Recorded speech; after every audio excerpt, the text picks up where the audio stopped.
코로나 4차 대유행 가능성이 높아지면서 유통업계 시름도 깊어지고 있습니다.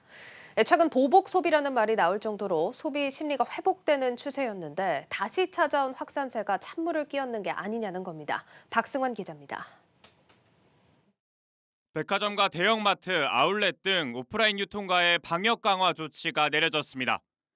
정부는 다음 달 2일까지 수도권과 부산 지역 백화점과 대형마트 등에서 시식이나 시음은 물론 휴식 공간 이용도 전면 금지하기로 했습니다.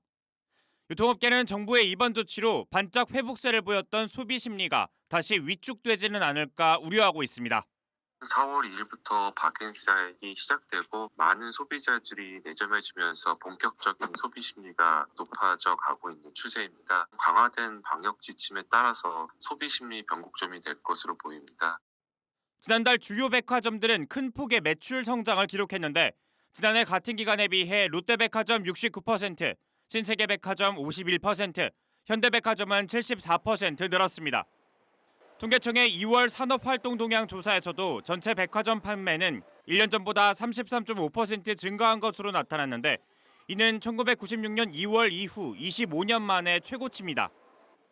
코로나19로 인한 기저효과를 감안하더라도 높은 수치를 두고 억눌려 있던 소비 심리가 폭발해 보복 소비로 나타났다는 평가도 나왔습니다.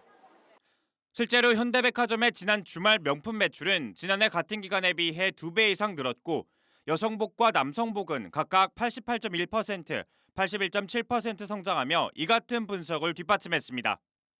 CGV, 롯데시네마, 메가박스 등 영화관 역시 지난 3월 매출이 302억 원, 관람객은 326만 명을 기록해 지난해 3월보다 2배 가까이 늘었습니다.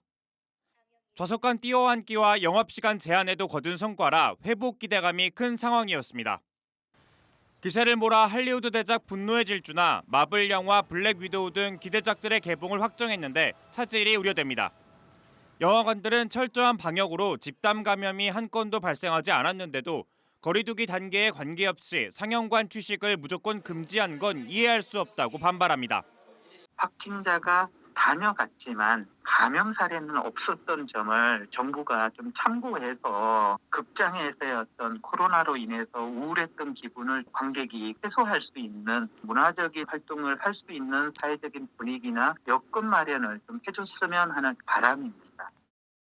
백신 접종이 좀처럼 속도를 내지 못하고 있는 상황에서 1년 넘게 거리두기만 강요하는 정부 방역 조치에 기업과 소비자 모두 지쳐가는 모습입니다.